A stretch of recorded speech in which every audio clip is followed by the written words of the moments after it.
When speaking about Cardinal Robert Francis Prevost, one cannot begin without first understanding the roots that shaped his worldview. Born on September 14, 1955, in the bustling, diverse city of Chicago, Prevost grew up surrounded by a tapestry of cultures and languages that would later define his pastoral approach. His family lineage spans French, Italian, and Spanish ancestry, a rich heritage that helped him develop an inclusive mindset from a very young age. Living in a multicultural environment gave him a sensitivity to different perspectives, traditions, and ways of life. It was this early exposure to cultural diversity that made him uniquely capable of bridging gaps and fostering unity, both within communities and across national borders. His childhood was not marked by privilege, but by a sense of spiritual purpose and cultural dialogue. As he grew older, these formative influences helped shape a man who could listen deeply, act justly, and build trust in communities vastly different from his own. It's no surprise that Prevost's upbringing would later make him a powerful voice for inclusion and harmony in the global church. Throughout his youth, Prevost developed an affinity for both learning and service. These dual passions were reflected in his decision to study mathematics at Villanova University, a Catholic institution known for its academic rigor and commitment to ethical leadership.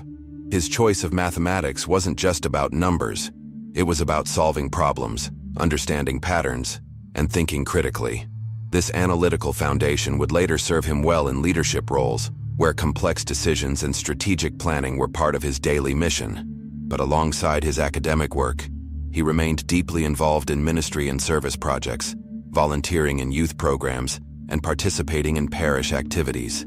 These experiences planted the seed of a calling much deeper than academia. He wasn't merely a scholar. He was someone who yearned to serve humanity at its most fundamental level. It was during these years that the initial stirrings of a religious vocation began to take root in his heart. He saw faith not just as a belief system, but as a calling to lift others up, to guide, and to empower. That quiet sense of duty would only grow stronger with time. After completing his bachelor's degree, Prevost made a decisive turn towards spiritual formation, enrolling at the Catholic Theological Union in Chicago to pursue a Master of Divinity. This transition marked a clear step from theoretical study into the heart of pastoral ministry. The program was intense, demanding not only academic excellence but also personal transformation. It was here that Prevost began to deepen his understanding of Catholic theology, scripture, sacramental practice, and moral reasoning. But more importantly, he learned to apply these teachings to real-life pastoral situations, visiting hospitals, counseling families, and serving vulnerable populations. He was mentored by seasoned theologians and spiritual directors who saw in him a rare blend of intellect and compassion. These years were critical in shaping his identity as a future priest and leader. The seminary experience also taught him the importance of spiritual discipline, humility, and the need to listen before acting. As he moved closer to ordination, it became clear that this wasn't just a career. It was a vocation forged by purpose and grace. Every lesson, every conversation, and every challenge was preparing him for something far greater. In 1985, Prevost made a bold and life-altering decision. He joined the Augustinian Missionary community in Peru. For many, this would have been a daunting shift, a new country, language, and culture. But for Prevost, it was a calling that spoke directly to his soul. Immersing himself in the Peruvian landscape, he quickly adapted to the rhythms and challenges of mission life. He learned Spanish fluently, engaged in local traditions, and began serving communities often overlooked or underserved. As a parish priest and teacher, he dedicated himself entirely to the people, not from a place of charity, but of solidarity. His work wasn't about helping from above, but about walking alongside, learning from, and growing with the community. Over time, he became deeply embedded in the cultural and spiritual fabric of Peru. His empathy, humility, and unwavering commitment earned him profound respect and love from those he served. This was more than missionary work. It was a life of deep encounter, mutual transformation, and lasting impact. The mission field became his second home, and the people of Peru, his extended family. The transformative experience in Peru didn't just shape Prevost personally, it changed his very identity. So strong was his connection to the country and its people that he eventually became a naturalized Peruvian citizen. This act wasn't symbolic, It was a declaration of belonging, of shared destiny, of choosing to make a life where his heart had truly settled. Becoming a citizen meant full immersion. It meant carrying the joys, struggles, and hopes of Peru as his own. It also meant greater responsibility. No longer just a missionary from abroad, he was now accountable as a true member of the nation, and that shift only deepened his commitment. He was eventually ordained bishop, overseeing regions that required not just spiritual guidance, but administrative resilience and cultural sensitivity. His leadership was hands-on, grounded in presence and attentiveness.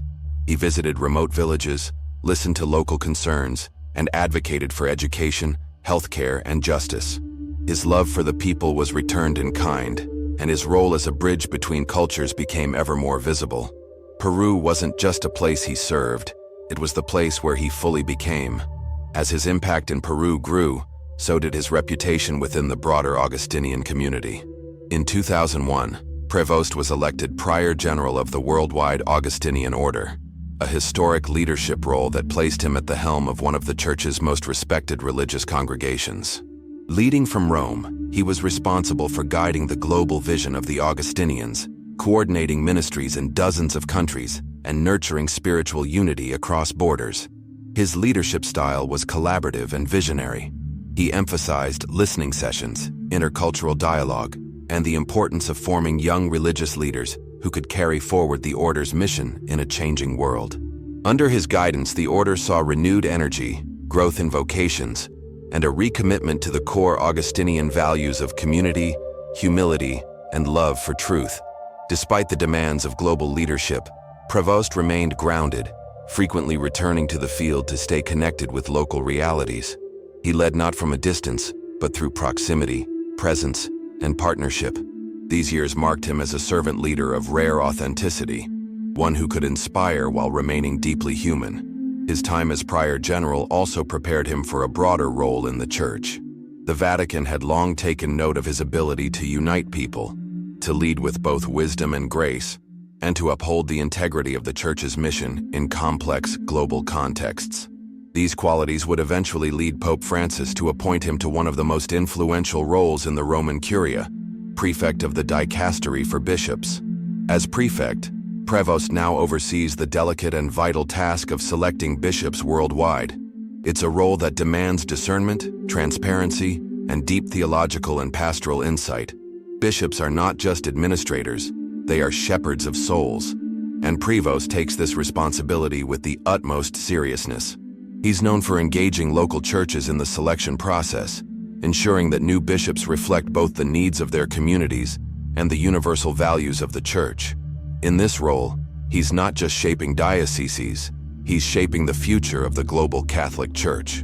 And all of it, every decision, every appointment, is guided by the same principles that shaped him from the beginning: inclusivity, humility, and a profound love for God's people.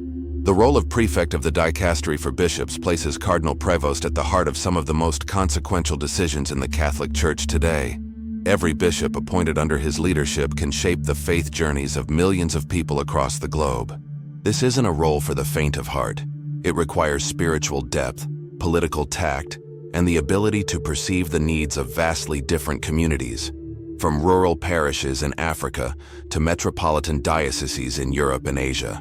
What sets Prevost apart is his approachability and the way he brings a pastoral lens into these appointments. He doesn't see bishops as bureaucrats. He sees them as living signs of Christ's presence among the people. As such, he looks for qualities of humility, wisdom, courage, and a genuine desire to serve. He has been instrumental in broadening the scope of consultation when appointing bishops, ensuring that the laity and local clergy have voices in the process. His inclusive strategy challenges older models of top-down decision-making, introducing a new paradigm of collaboration and discernment. The Church under his guidance is slowly evolving toward a more listening, compassionate, and responsive body. The significance of this cannot be overstated. At the same time, Cardinal Prevost's intellectual rigor remains a cornerstone of his leadership. His doctorate in canon law from the Pontifical University of St. Thomas Aquinas in Rome provided him with the tools to interpret and apply church law with both precision and empathy. Canon law is more than legal code. It's a living framework meant to safeguard the dignity of persons and the sanctity of the Church's mission. Prevost has consistently used his knowledge to protect the vulnerable, clarify complex pastoral cases, and advocate for reforms that reflect the realities of modern Catholic life. His legal insights are not wielded like a sword, but more like a compass, guiding communities through conflict, uncertainty, and renewal. He teaches that canon law must serve the gospel, not the other way around. Through countless lectures, consultations, and spiritual reflections, he has helped other church leaders understand how legal clarity and pastoral compassion must go hand in hand. This balance is rare and deeply needed in today's church, where credibility and coherence are constantly under scrutiny. Cardinal Prevost embodies that equilibrium, law rooted in mercy, truth spoken in love. Beyond Rome, Prevost's influence can be felt in the global conversation around church reform and renewal. As Pope Francis calls for a more synodal church, one that walks together, listens deeply, and engages the faithful at every level, Prevost has emerged as a key ally in making that vision real. He's not interested in surface-level change. He wants transformation that starts at the grassroots and works its way up. In synods, conferences, and pastoral visits, he consistently highlights the voices of the marginalized, the wisdom of the laity, and the importance of empowering women in the life of the Church. He understands that the future of Catholicism depends not on maintaining rigid structures, but on embracing the Spirit's movement among the people. His speeches often carry an urgency, an appeal to stop waiting and start walking together. This mindset is not only refreshing, it's contagious. It has inspired clergy and lay people alike to reimagine what it means to be church in the 21st century. And it has pushed institutions to evolve in ways that are both faithful to tradition and open to the needs of a rapidly changing world. Under his influence, reform feels less like a risk and more like a promise. One of Cardinal Prevost's most compelling gifts is his ability to communicate, not just in words but in presence. Whether he's speaking to a room full of theologians or sitting in the courtyard of a Peruvian village, he radiates authenticity. His language is always clear, never condescending. He avoids ecclesial jargon in favor of stories, images, and messages that resonate on a human level. He often begins homilies with a simple question or anecdote that disarms listeners and invites them into deeper reflection. His communication style is not performance, it's encounter. He listens as much as he speaks, always careful to acknowledge the dignity of every person he addresses. In an age when public figures are often measured by charisma or media presence, Prevost stands out because of his consistency and humility. He doesn't need to dominate a room to make an impact. His power lies in his authenticity, in the quiet conviction that every person matters, every voice counts, and every heart can be touched by grace. That's what makes him so widely respected across the ecclesial spectrum, from progressive reformers to conservative traditionalists. He doesn't polarize, he builds bridges. His bridge building isn't limited to church politics, it extends deeply into intercultural and interreligious spaces as well. Throughout his ministry, Prevost has consistently reached across divides to foster understanding and solidarity. In Peru, he worked with Indigenous leaders to preserve cultural traditions while integrating Catholic teachings in respectful and meaningful ways. In international gatherings, he has spoken out against xenophobia, racism, and exclusion, insisting that the Church must be a sanctuary for all people, not just a chosen few. He's also played a behind-the-scenes role in dialogues with leaders of other faiths, promoting a vision of peace and common action grounded in shared values. He believes that the gospel is most credible when it aligns with justice, inclusion, and love in practice, not just in theory. In every encounter, he seeks common ground, even when consensus seems impossible. This commitment to unity does not mean watering down the truth. It means expanding the table, making room for the richness of human experience. As the Church continues to grapple with globalization and cultural tensions, Prevost's model of inclusive leadership could prove vital for the future of its mission. In the eyes of many young Catholics, Cardinal Prevost is a rare kind of role model, someone who is not only wise and holy but also relatable. He doesn't shy away from complex questions, nor does he offer superficial answers. Instead, he invites young people into the conversation, treating their doubts and dreams with seriousness and care. He speaks to them not as future leaders of the Church, but as present collaborators in its mission. His visits to schools, universities, and youth forums are filled with laughter, stories, and deep moments of prayer. He encourages young Catholics to be bold, to think critically, and to live their faith with creativity and courage. He's often quoted saying that the church doesn't just need more priests, it needs more saints, more artists, more bridge builders. This inclusive vision inspires a generation that often feels disillusioned by institutional religion. Under his influence, they begin to see the church not as a relic of the past, but as a living, breathing community of hope. His message is clear: your voice matters, your faith matters, and your life has a purpose in the unfolding story of grace. Cardinal Prevost's life has also been marked by quiet personal sacrifices that reveal the depth of his commitment. Living far from his birth country for decades, navigating challenging assignments, and bearing the emotional weight of pastoral decisions, all these experiences have shaped a leader who knows what it means to give everything. He doesn't talk much about his own pain or struggles, but those who've worked closely with him know the cost of such service. The sleepless nights, the moral dilemmas, the moments of loneliness, they are part of the journey. Yet Prevost never lets bitterness take root. Instead, he radiates joy, a joy that comes not from success or recognition, but from a deep, abiding relationship with Christ. He often reminds others that the heart of Christian life is not comfort, but fidelity, and he lives that truth daily. His resilience is not loud, but steady. It is the kind of strength that inspires others to keep going, to trust and to love even when it's hard. In a world hungry for authentic leadership, his life stands as a powerful witness that holiness is possible, not in perfection, but in perseverance, humility, and love.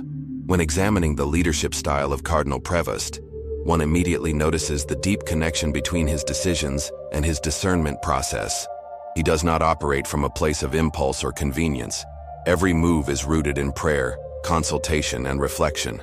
He often speaks of the Holy Spirit not as an abstract force, but as a constant companion in his decision-making. Before major choices, whether selecting a bishop, responding to a pastoral crisis, or guiding an international initiative, he spends extended time in silence and contemplation. This spiritual discipline is not just a private practice, it shapes how he leads.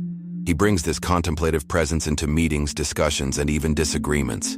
His goal is never to dominate the conversation, but to uncover the deeper truth that may be hidden beneath the surface.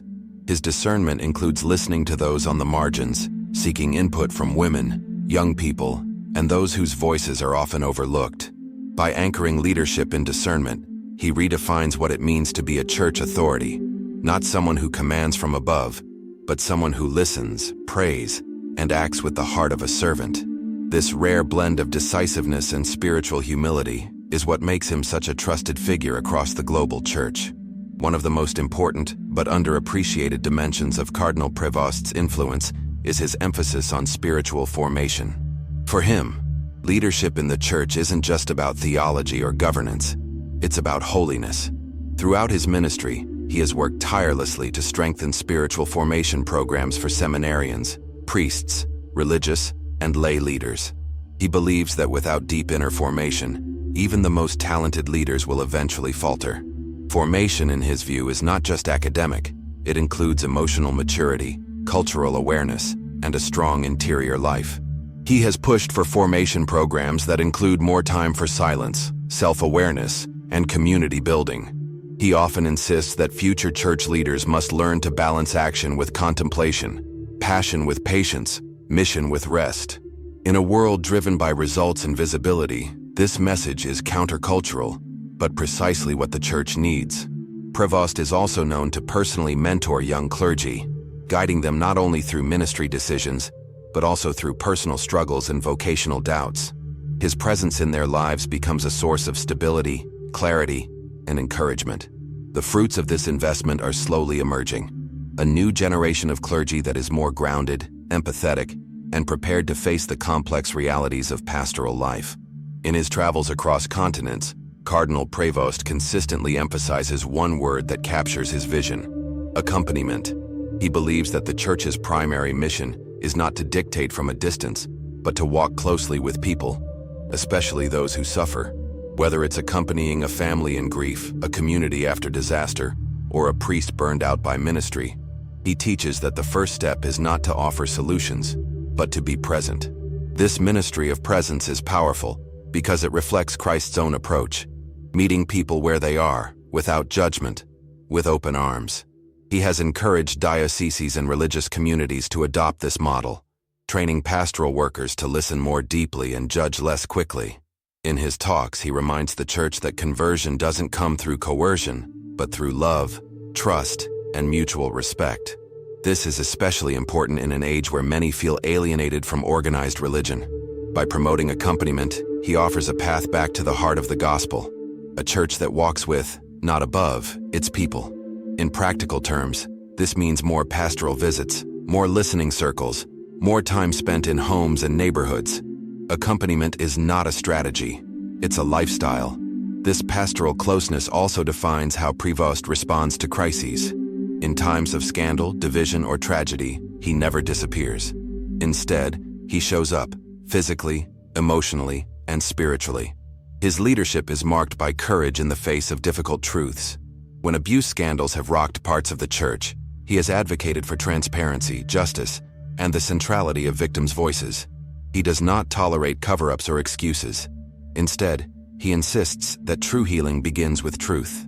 This commitment has earned him both admiration and resistance, but he remains firm. He also responds to natural disasters, social unrest, and political instability, not with press releases, but with presence. Whether comforting families after an earthquake in Peru or visiting marginalized groups affected by violence, he carries the church's love into places of pain. These moments are not performative, they are personal. People who meet him often say they feel seen, heard, and valued. That human touch, combined with unwavering moral clarity, gives him a unique credibility. It also positions him as a figure of reconciliation in a world and church that are deeply fractured. He brings not just words, but healing. The personal life of Cardinal Prevost remains largely private, yet what is visible offers deep insights into the man behind the role. He lives simply, avoiding the trappings of power that can often accompany high-ranking church positions. He is frequently seen walking alone, praying in chapels, and spending time with those who have no voice in decision-making. His cell phone rarely rings during meals. He is fully present with whomever he's with. He writes letters by hand, visits the sick without fanfare, and remembers names after just one meeting. These details may seem small, but they point to a lifestyle of intentional humility. He is not a celebrity cleric. He is a pastor. This authenticity radiates from his demeanor, even in large formal gatherings. People describe his presence as peaceful, grounding, and genuine. He rarely speaks of himself, preferring to highlight the work of others. And when he talks about success, he always points back to God. His personal spirituality is deeply Eucharistic, centered on the quiet miracle of God with us. This sacramental view of life informs everything he does, from governance to casual conversation. It reminds those around him that true greatness lies in small acts of love. Cardinal Prevost's vision for the church is both bold and deeply traditional. Not traditional in a nostalgic sense, but in the sense of returning to the roots of the gospel. He envisions a church that is poor, simple, and close to the people. A church that speaks less and listens more. A church that risks comfort in order to meet the excluded. He often speaks of going to the peripheries, not just geographically but existentially, to those who feel forgotten, judged, or unworthy. This vision aligns closely with Pope Francis's own dream for the church, making Prevost one of his most trusted collaborators. But what distinguishes Prevost is his ability to turn vision into action. He creates programs, restructures systems, and builds networks that make this dream tangible. He trains leaders, equips parishes, and supports initiatives that embody mercy and justice. He's not interested in lofty language that stays on paper. He wants the church to get its hands dirty in love. This is not easy work, and it often meets resistance. But he continues forward, patient and steady, trusting that the Holy Spirit is doing something new. And indeed, through him, many believe that renewal is not only possible, it's already happening. For all his impact, Cardinal Prevost rarely makes headlines. He doesn't seek the spotlight or stir controversy. Instead, he moves quietly through the corridors of power, bringing light, healing, and hope wherever he goes. He understands that real influence isn't about popularity, it's about integrity. And because of this, his name is now being mentioned in the most unexpected of conversations. What if Prevost were elected the next pope? For many, the idea is not about ambition, but alignment. Prevost embodies the qualities that the Church most desperately needs today: humility, clarity, compassion, courage, and an unwavering focus on Christ. If the cardinal electors are looking for a shepherd more than a statesman, a reconciler more than a ruler, then Prevost stands out not because he campaigns, but because he serves. His path from Chicago to Peru to Rome is not just a journey across geography, it's a pilgrimage of the soul. And at every stage, he has chosen love over fear, grace over ego, and faithfulness over fame. Whatever the future holds, one thing is clear: Cardinal Robert Prevost is a man for this moment, and perhaps for the next chapter in the Church's story. When Cardinal Prevost speaks about leadership, he often returns to the theme of vulnerability. To him, true leadership is not about projecting strength, but about creating space for others to be seen, heard, and empowered. He teaches that a good leader knows how to say, "I don't know," "I need help," or even "I was wrong." In a church that has often prized certainty and control, this approach is revolutionary, yet it's also deeply biblical. Prevost points to Christ washing the feet of his disciples, not issuing commands from a throne. He encourages those in leadership to embrace their own humanity, to lean into community, and to let go of the need to always have answers. Vulnerability is not weakness, he insists. It's the doorway to authentic connection, and it allows others to lead as well, without fear of judgment or failure. This cultural shift begins not with policies, but with people who model it. Prevost does exactly that. In meetings, he listens. In conflict, he stays calm. In uncertainty, he prays. He isn't trying to be the smartest person in the room. He's trying to be the most faithful. And in doing so, he inspires those around him to lead with the same humility and trust. At the heart of Cardinal Prevost's theology is the belief that grace is always at work, even in the messiest, most painful situations. He reminds us that God is never absent, even when everything seems to be falling apart. This perspective gives him a unique resilience in the face of adversity. When communities fracture, when scandals erupt, or when projects fail, he doesn't retreat or blame. Instead, he asks, "Where is grace moving here?" He believes that every situation, no matter how dark, carries within it the seeds of redemption. This isn't wishful thinking. It's the fruit of deep spiritual vision. It allows him to work through crisis without losing hope, to hold tension without losing peace, and it enables him to comfort others not with platitudes but with a genuine belief in resurrection. His theology is not abstract. It's lived, tested, and practiced daily. He often quotes St. Augustine, reminding people that our hearts are restless until they rest in God, and he invites others to bring even their restlessness to prayer. In a world that often seeks instant results, Prevost offers a slower, deeper path, one rooted in trust, endurance, and the quiet work of grace over time. Cardinal Prevost has long emphasized the role of women in the Church, not as a side issue, but as central to the vitality and future of Catholic life. He has consistently advocated for greater inclusion of women in decision-making roles, theological education, and pastoral leadership. He often points out that women already do much of the Church's most important work: teaching, caregiving, organizing, evangelizing, and that their voices must be part of the conversations that shape the Church's future. This advocacy is not political for him. It's pastoral and spiritual. He sees the presence of women as a gift the Church cannot afford to ignore. In Rome and beyond, he has supported programs for women's formation, created opportunities for female theologians, and promoted structures that encourage shared leadership. His tone is not combative, but collaborative, calling on the Church to recognize and uplift the gifts that women bring. He also listens closely to women religious, valuing their insights into community life, discernment, and prophetic action. By modeling respect and openness, he helps shift long-entrenched dynamics, opening space for a church that truly reflects the diversity of God's people. His support for women isn't just theory, it's action. His global perspective also informs how he engages with issues of poverty and economic justice. Cardinal Prevost has repeatedly stressed that the Church cannot preach the gospel without addressing the material needs of the poor. He speaks passionately about structural injustice, calling on both clergy and lay people to become agents of change in their communities.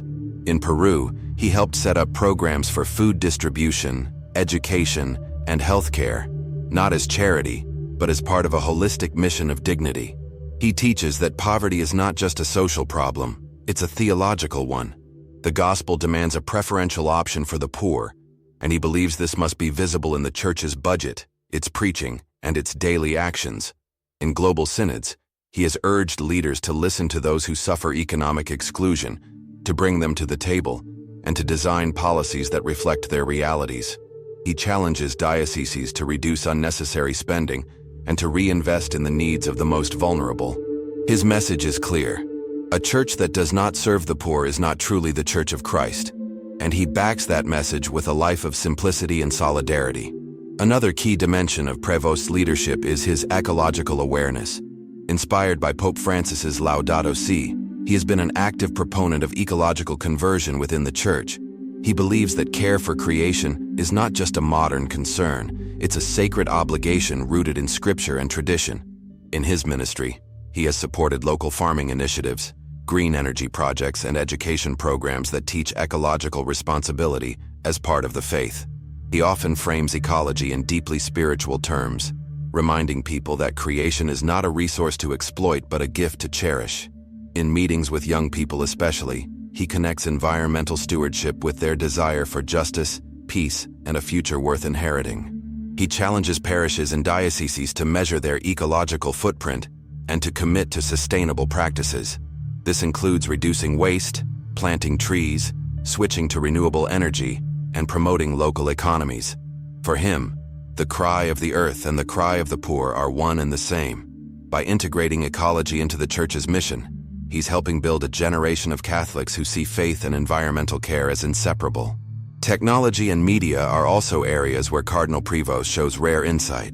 While some church leaders shy away from digital platforms, he understands their power to connect, evangelize, and humanize the Church's presence in the world.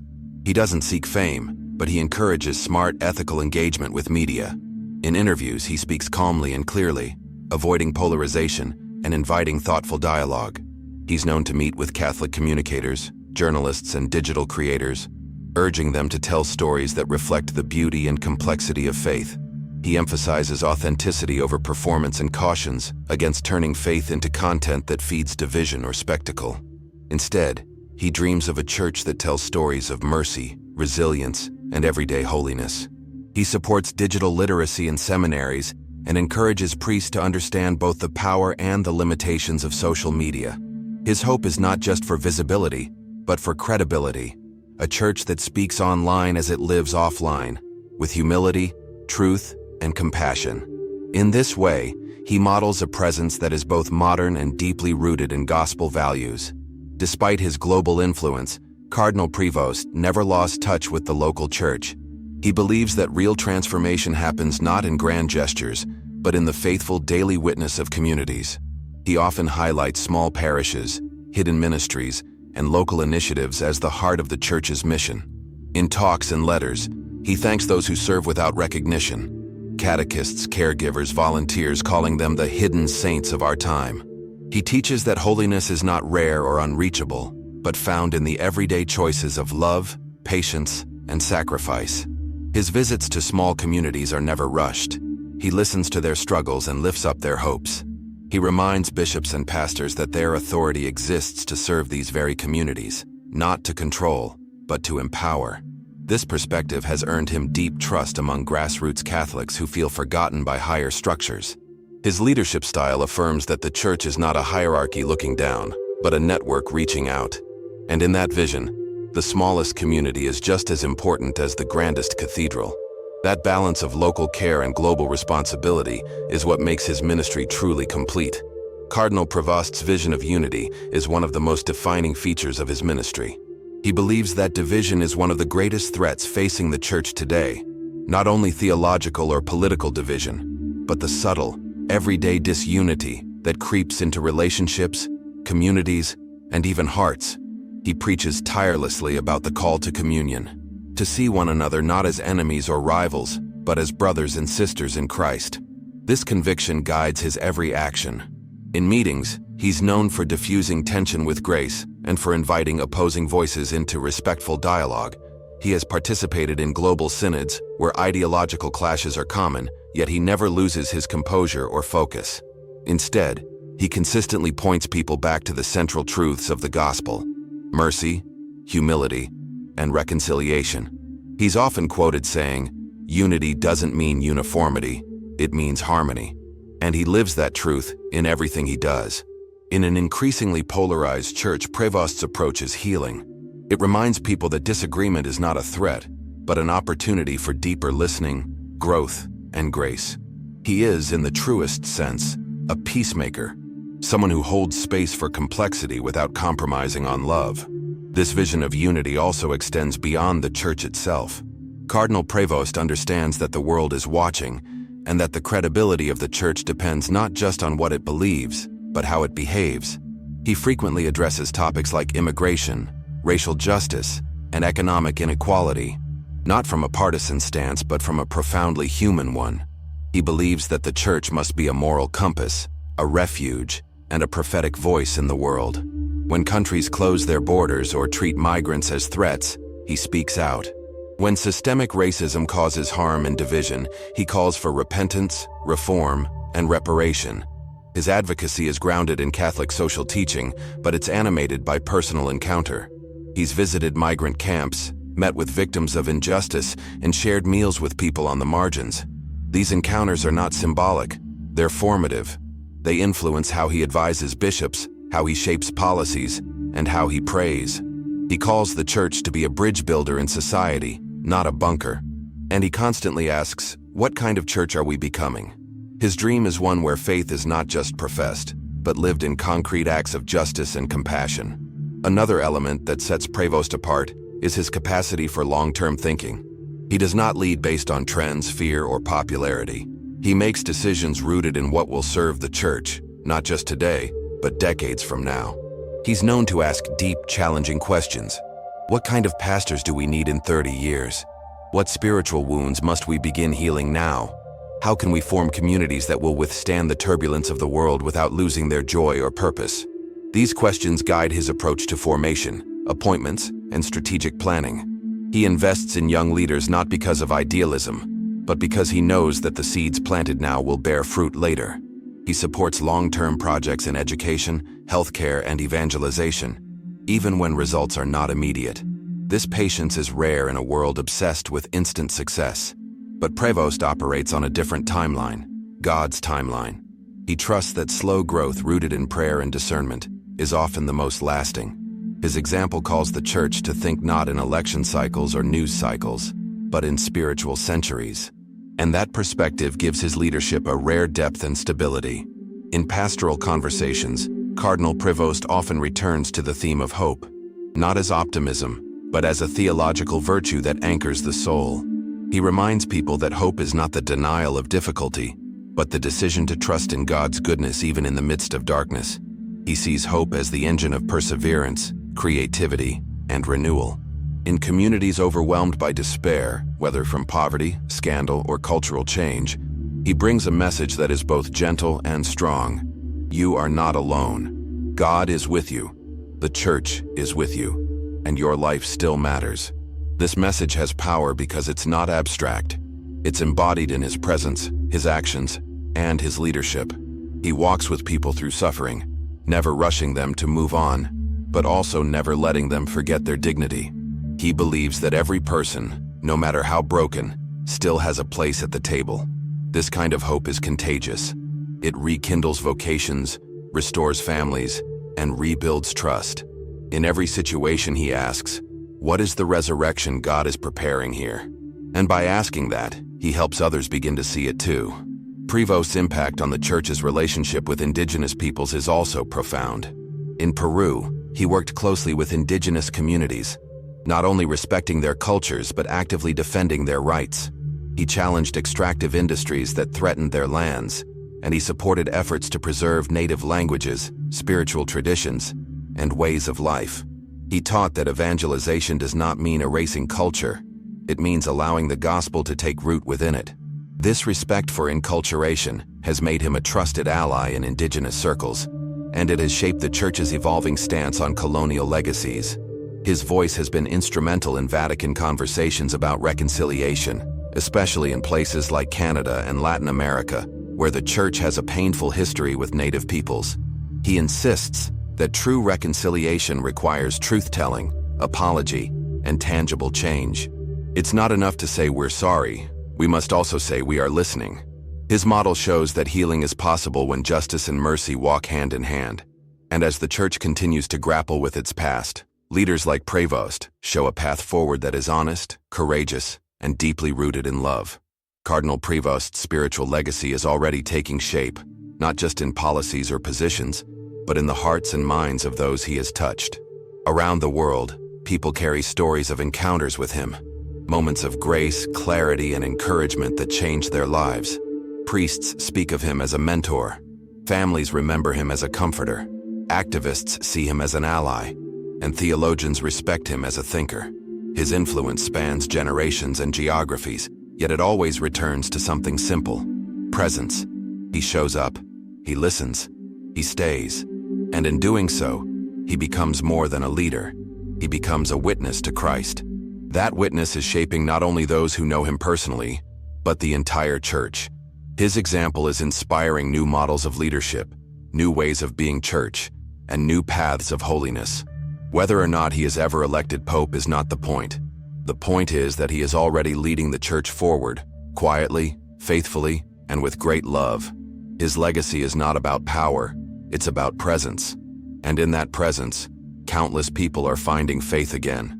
As we conclude these 10 parts exploring the life and mission of Cardinal Robert Francis Prevost, one theme rises above all: fidelity. Through every phase of his journey, from Chicago to Peru to the heart of the Vatican, he has remained faithful. Faithful to his vocation, faithful to the people he serves, faithful to the gospel, and faithful to the gentle promptings of the Holy Spirit. This fidelity is not passive, it's courageous. It means making hard choices, standing firm in the storm, and staying true even when the world changes around you. And in that fidelity, we see the heart of a true shepherd. He doesn't lead for status or ambition. He leads because he believes in the Church, he believes in people, and he believes that, even in a time of uncertainty, the light of Christ will not be extinguished. That light shines through his ministry. It shines in his decisions. It shines in his words and actions. And it calls all of us, not just to admire but to imitate, to lead with love, to serve with humility, and to believe, as he does, that the best is yet to come. And so, as we reflect on the journey of Cardinal Robert Francis Prevost, we are left not just with facts but with an invitation to lead with humility, to serve with compassion, and to live our faith with courage, no matter where we come from or what we've faced. His life is not just a story of personal achievement, but a roadmap for what the Church and the world can become when grace meets conviction. From the streets of Chicago to the villages of Peru, from the halls of academia to the heart of the Vatican, Prevost has never stopped walking with the people. And perhaps that is the most powerful legacy of all, not what he has done, but how he has done it, quietly, faithfully, and with unwavering love. As the Church continues to navigate a complex, divided, and rapidly changing world, the witness of leaders like Cardinal Prevost gives us hope. Hope that a different kind of leadership is possible. Hope that holiness still matters. Hope that the gospel is alive and moving among us. So let us take inspiration from his example. Let us be bridge builders, peacemakers, and servants. Let us be people who listen more than we speak, who act with integrity, and who never forget the power of showing up with love. If this story moved you, like this video, subscribe to the channel, and share it with someone who needs encouragement today. Every click helps more people discover voices of integrity and faith, like Cardinal Prevost. And in the comments below, tell us, what part of Cardinal Prevost's journey inspired you the most? We'd love to hear from you. Until next time, remember, faith isn't about where you start but how you walk the road. And with leaders like Cardinal Prevost, the path ahead looks bright.